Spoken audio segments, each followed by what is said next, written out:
सोलापुरातील एका तरुण वकिलाने राहत्या घरी गळफास घेऊन आत्महत्या केल्याची घटना बुधवारी घडली। सागर श्रीकांत मंद्रुपकर, वय 32, राहणार समर्थ सोसायटी, SRP कॅम्प जवळ सोलापूर असे त्या वकिलाचे नाव आहे।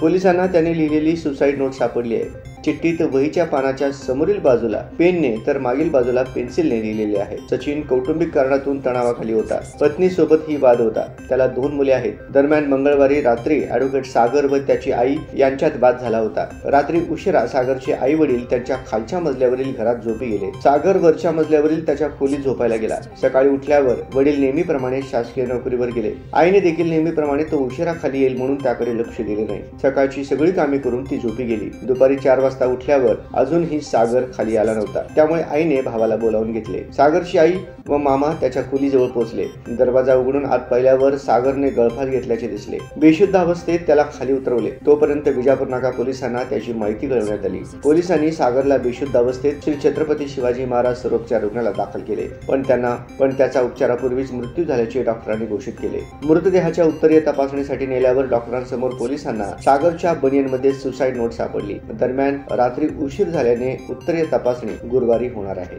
डॉक्टरांनी मयत घोषित केल्यावर पोलिसांनी ॲडव्होकेट सागरला सिव्हिल हॉस्पिटलमधील शवविच्छेदन विभागात नेले। त्यावेळी त्याच्या अंगावरील टी-शर्टच्या आतील बनियनमध्ये सुसाईड नोट सापडली। पोलिसांना सापडावी अशा उद्देशाने त्या ठिकाणी त्यांनी सुसाईड नोट ठेवली होती। त्यात माझी आई मला व माझ्या दोन्ही मुलांना सतत वेगळी वागणूक देत होती। मुलीला मात्र वेगळी वागणूक द्यायची।